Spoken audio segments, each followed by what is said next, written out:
EVTN News. John the Son of Thunder here today with Brett the Fog. And the first story we have, because Vigano had a silent week, we will talk about Bishop Athanasius Schneider, and he released an article on the jab. So a lot of Catholic bishops have said that it's permissible and in a lot of cases morally obligatory to receive the jab. Maybe not many bishops have said that, but a lot of them have either implied it or said, oh, it's great to get the jab, you're doing a great thing. Bishop Schneider, on the other hand, he has a quote here: in the first centuries, Christians paid taxes to a pagan government, knowing it would use a portion of the tax revenue to finance idol worship. However, when the government asked Christians personally and individually to participate in the crime of idolatry by burning just a small grain of incense before the statue of an idol, they refused even at the price of being martyred for bearing witness to God's first commandment. And isn't that very similar to something that you said on a show not too long ago? Just a pinch of aborted baby. Absolutely. That was our That's what it's show about. title, so I got to give credit to Brett. I don't know if Bishop Schneider watches the show. I don't know if he plagiarized from us. Oh, of course, yeah. Probably not. But Yeah, of course he did. got to give you some credit for that. Archbishop Michel Alpetit of Paris announced canonical proceedings Wednesday against a parish priest for reportedly refusing to follow state health requirements at the Easter Vigil for endangering the lives of others. That's the quote, endangering the lives of others. French media first raised the concern by showing clips of the live stream of the parish's Easter Vigil on French television, catching the attention of the crowded church with parishioners not wearing masks during the candlelight processions. While the extraordinary form of the Mass, the 1962 Tridentine Mass, was offered. So, Brett, this is an example of a priest. There's canonical proceedings against a Latin Mass priest for crimes against the virus religion in France. Yes. Well, there is one other priest who could be up on the same charges, and that would be Archbishop Michel Aupetit. He also was filmed sans the mask with his members of his congregation without the mask, and he was baptizing people using the same water as the other guy, so he could have spread the blessed and eternal virus. This was brought to his attention and was shown on French television. So they're trying to make it go away now. But Archbishop Aupetit, should be, well, you know, I'm a layman. I'm a layman. I know what I think he should do. And you know what? He's a Catholic. He knows what he should do too. But will he resign? We don't think so. Nope. As I was researching for this EVTN show, I noticed that Catholic News Agency had some sort of a rebrand. They had a blue and yellow theme previously, and now they have different lettering, different text, and it's more similar to EWTN's logo. It's red, and there's so there you go. That's marketing. See, you got to bring it all under one umbrella. So you got to show the brand.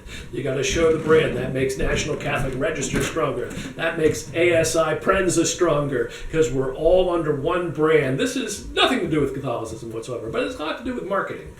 And although the fact is the new site so far has been incredibly glitchy. Well, and they'll iron that out over time, I think, just hopefully pretty quickly, sooner rather than later. But we wondered what direction they would go after getting rid of J.D. Flynn and Ed Condon. And, well, this is one of the directions they're going, rebranding. So. Yes, well, that's part of the Word on Fire workout, isn't it? Well, not so much, but maybe I'll move some tables or toss them like Jesus, get my Word on Fire workout going. There you go, good man. Although, let me just say this about that. Bishop Joseph Bonamain is very upset that he wasn't included in that workout. Well, he didn't get his phone number in time for recording. Yeah, he'll get out his Calvin shirt and he'll be ready. If you want to come over to the United States, we'll film you at some point. Maybe. Maybe at some point. Sure. Yeah, we'd be happy to. Open invitation. Another obligation has been reinstated, but have the bishops lost their credibility? The Fargo, North Dakota bishop, his name is John Folda, he reinstated the Sunday obligation, and I'll read a quote here in his letter reinstating it. He says, "This obligation does not apply to those who are ill, those who have reason to believe they were recently exposed to corona or another serious or contagious illness, those who are confined to their home, a hospital, or a nursing facility, those who care for the sick, the homebound, those who are unable to attend Mass through no fault of their own, those with underlying health conditions or a high-risk category, and those who have significant fear or anxiety of becoming ill by attending Mass." Now, did you skip something? I mean, there's like if the bed is really warm and comfortable. Is that part of it? I missed that. Well, yeah, because it's basically like, okay, we're reinstating the obligation, but you pretty much don't have to attend, like, Except for this, and this. what, But yeah, you should come. I don't know. I mean, like, I'm afraid of death. Yeah, that was that in there. Yeah, the fear of death, becoming ill by attending Mass. Oh well. So that excludes all the liberals. No. Well, not that they want to come anyway, but Yeah. all right. But anyway, is it really? Well, I will give him this bishop credit. He actually reinstated the Sunday obligation. The exact same verbiage was used by Timothy Cardinal Dolan, except he just said it in a newspaper. He didn't say it officially as a bishop standing on his hind legs. He said, "No, you really should come back. You really should come back. I'm not going to make you come back, but you really should come back. Don't make me make you." But he won't. Pope Francis calls for global governance and universal jabs at the World Bank and International Monetary Fund at their spring meeting. He repeated the claim that the virus has shown how no one is saved alone, and hence new and creative forms of social, political, and economic participation must be drawn up. Here's a quote. He says, "We are in fact in debt to nature itself, as well as the people and countries affected by human-induced ecological degradation and biodiversity loss." The Easter season is a great time to talk about communism. Absolutely. Or not. Well, I can't, whatever.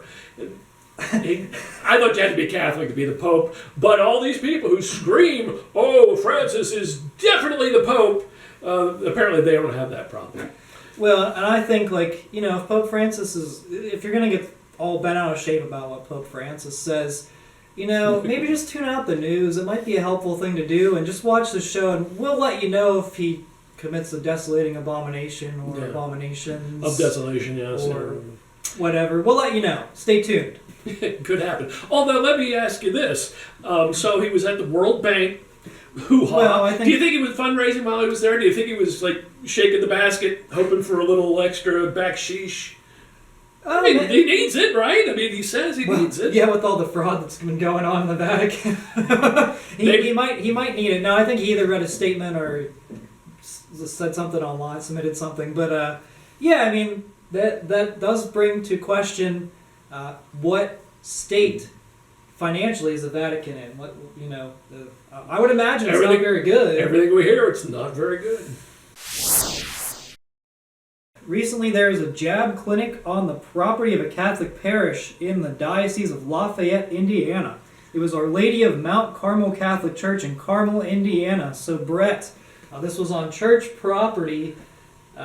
Yes. What's your reaction to that? Well, apparently they run an independent clinic. It's not in the church or in the parish hall. They actually have a clinic that they run, and good for them. And they said they checked with the bishop and the pastor, and that they were going to use the J&J, the Johnson & Johnson vaccine, which is extra abortion-y.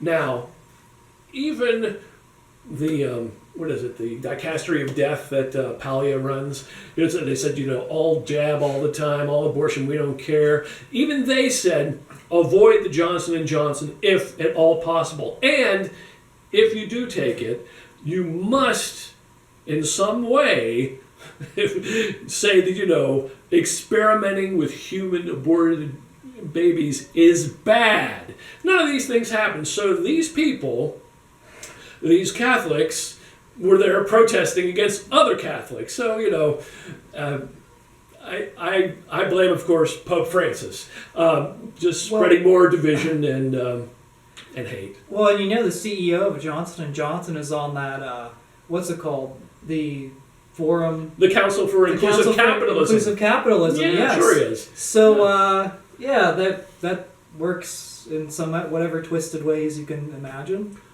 Maybe they got a coupon for the J&J. They could have got a coupon. Who knows? LifeSite News posted an article about a man claiming to be female who wanted to become a nun. He said, "Everywhere I register, the sisters are enthusiastic, but it is not allowed by the rules." He said that if Pope Francis will not grant his request, he is prepared to start an order for men who identify as women and want to identify as religious sisters. So, I guess at least the religious sisters have some shred of credibility for saying that he's not allowed to join. However, the sisters are enthusiastic everywhere he registers. So I guess that says more about the religious sisters than it does about... Well, I think it says a lot about the little world that he lives in, where he thinks he's female, and God bless him. Anyone who doesn't throw stones at him when they see him, and you will post the picture, won't you? It's frightening. I guess I can. I think you should. We are called to feel sorry for crazy people. We are called to pray for them. We are not called to indulge their idiocies, their craziness. We're called to not do that. Sorry, we're not changing the world because you're nuts. Well, and Brett, I thought this would be an interesting way for, a gateway for one of these people to become a female priest. So here's my thought, that there's a man that goes through the seminary and then he becomes a priest and he says, I identify as a woman. Because he's already a homosexual anyway.